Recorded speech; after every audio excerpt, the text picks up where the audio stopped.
रोमांचक love story. एक दिन मौसम खराब था, लग रहा था कि बारिश होने वाली है, लेकिन बारिश अभी नहीं हो रही थी।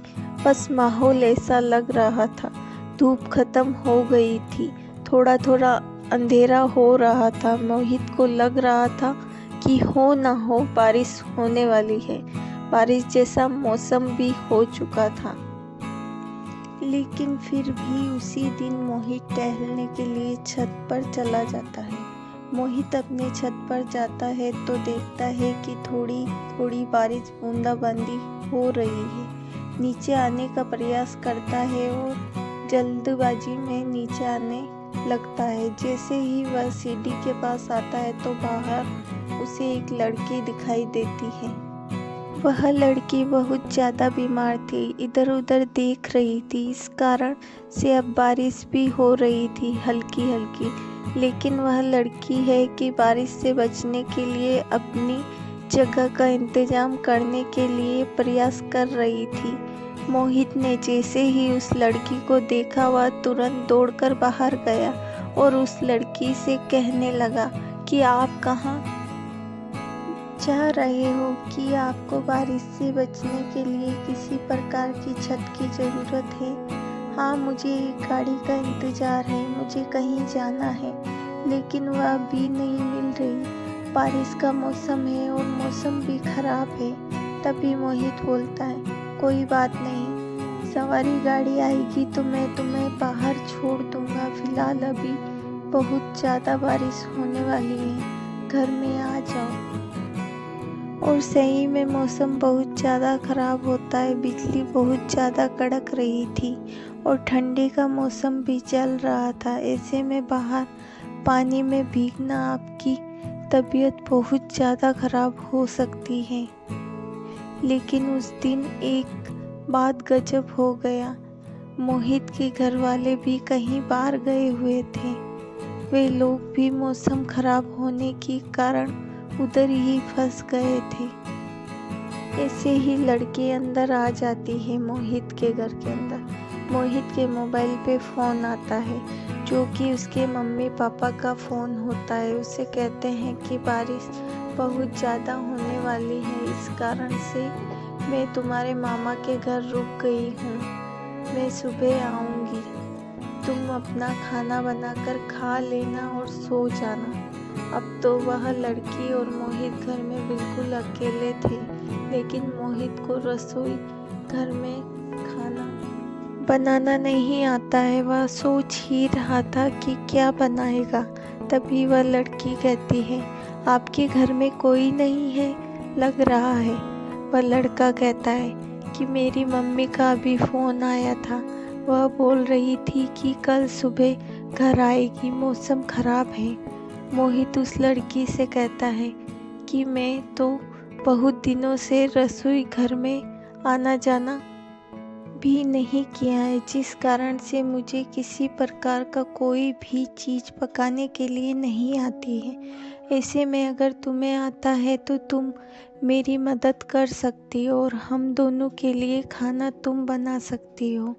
फिर उसके बाद हम लोग अपने अपने बिस्तर पर जाकर सो सकते हैं।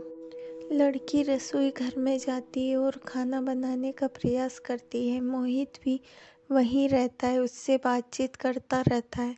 दोनों में पहचान हो चुकी थी। अपना नाम बताया, पता बताया और दोनों ही अच्छे खासे मित्र हो जाते हैं। लगभग 1 या 2 घंटे के अंदर ही खाना खाने के बाद फिर से बातचीत करते हैं और बातचीत करते करते रात के 10 बज जाते हैं। मोहित कहता है कि मुझे नींद आ रही है, चलो तुम्हारा कमरा बता देता हूँ, तुम मेरी मम्मी पापा के कमरे में सो जाओ और मैं ऊपर जाकर अपने कमरे में सो जाऊँगा। लड़की कहती है, ठीक है, मुझे कमरा बता दो, मैं जाकर सो जाऊँगी। मोहित जाता है और उसे कमरा बता देता है। फिर वह कमरा बताकर अपने रूम में सोने के लिए छत पर चला जाता है। लड़की रूम में सोने के लिए चली जाती है, लेकिन बिस्तर पर 1-2 घंटा रहने के बावजूद भी लड़की को नींद नहीं आ रही थी उधर बिजली बहुत जोरों से गरज रही थी। बाहर आसमान में लाइट जल रही थी, जिस कारण से लड़की को काफ़ी ज़्यादा डर लग रहा था और वह सोने में बिल्कुल भी असमर्थ थी। एक बार बिजली ज़्यादा जोरों से खड़की। लड़की फटाक से उठकर खड़ी हो गई। अब उसे ये डरा हुआ माहौल बर्दाश्त नहीं हो रहा था। लड़की चाह रही थी कि मोहित के पास जाने की सोचती है, लेकिन बाहर इतनी जोरों से बिजली कड़क रही थी कि ऊपर छत पर जाने की हिम्मत भी उस लड़की के पास नहीं थी। फिर जैसे तैसे हिम्मत करके अपने दोनों हाथों से कान बंद करके छत पर पहुंच गई। जिस रूम में मोहित सोया करता था, ऐसे ही ऊपर से बहुत सारा अंधेरा था, लेकिन इधर उधर देखने के बाद पता चला कि यहाँ मोहित किस रूम में सोया है। मोहित बिना दरवाज़ा बंद किए हुआ है सो गया था, क्योंकि उसे पता है कि लड़की को किसी भी प्रकार की ज़रूरत होगी तो वह वहाँ आ सकती है। जैसे ही लड़की मोहित का दरवाज़ा खोलती है, मोहित अपने बिस्तर पर लेटा हुआ था और उसे नींद भी आ गई थी। वह नींद में सो रहा था। लड़की ने सोचा कि ऐसे ही क्यों उठाऊंगी, मैं इसके पास ही थोड़ा हटकर सो जाती हूँ, सुबह तो हमें घर भी जाना है। ऐसे में वह लड़की वैसे ही बगल में थोड़ा सा हटकर सो जाती है। अब उसे बिल्कुल भी डर नहीं लग रहा था, क्योंकि किसी भी इंसान के पास होने पर डर कम हो जाता है। कुछ देर बाद सोने के बाद भी लड़की को नींद नहीं आ रही थी।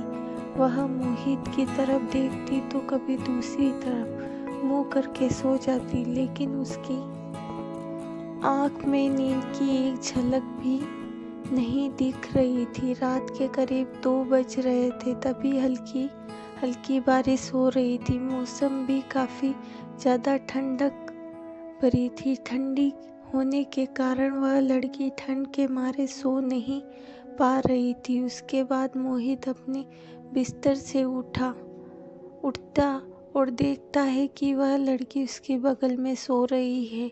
यह देखकर मोहित आश्चर्यचकित हो जाता है। मोहित देखता है कि उस लड़की को ठंड बहुत ज़्यादा लग रही थी और इसी प्रकार से चादर ओढ़कर सो रही थी। उसके बाद 3-4 चादर लाता है और लड़की के ऊपर डाल देता है। एक चादर मोहित खुद इस्तेमाल करता है, लेकिन बारिश होने के कारण ठंड ज़्यादा हो रही थी। उस लड़की की ठंड अभी भी नहीं गई थी, वह ठंड के मारे कांप रही थी। यह देखते हुए मोहित उसके नज़दीक आता है और उसके शरीर के टच कर सो जाता है। लड़की को थोड़ी बहुत गर्माहट महसूस होती है। वह मोहित के और नज़दीक आ जाती है और कसकर पकड़कर सो जाती है। ठंड होने के कारण उसे कुछ भी समझ में नहीं आ रहा था और मोहित अब उस लड़की को कुछ नहीं बोल पा रहा था। लड़की की ज़्यादा तबीयत खराब होने के कारण मोहित खुद ही चाहता था कि किसी तरह से इसकी तबीयत सही हो जाए। सुबह तक तो इसे घर पहुंचा दूंगा। सुबह हो जाती है और वह लड़की सुबह उठकर अपने घर जाने के लिए तैयार हो जाती है, लेकिन अभी भी उसकी तबीयत ज़्यादा खराब थी। लेकिन उसके घर वालों का फ़ोन भी आ रहा था। फिर तैयार होने के बाद वह मोहित से कहती है कि मुझे बाहर तक छोड़ दो, मैं सवारी वाली गाड़ी से घर चली जाऊंगी। उसके बाद मोहित छोड़ने के लिए अपने पास के बस स्टैंड पर जाता है। उसे जहाँ जाना होता है वहाँ की टिकट बना कर देता है और उसे बस में बिठा कर कहता है कि ठीक से अपने घर चली जाना। उन दिनों के बाद मुलाकात बस इतनी सी ही रहती है और उन दोनों की मुलाकात बस थोड़ी सी ही रह जाती है। उसके बाद से ना तो मोहित कभी उस लड़की से मिला और ना ही लड़की मोहित से मिली। आप फ्रेंड्स, आपको ये कहानी अच्छी लगी हो तो लाइक करें और चैनल को सब्सक्राइब करें और शेयर करना ना भूलें। धन्यवाद।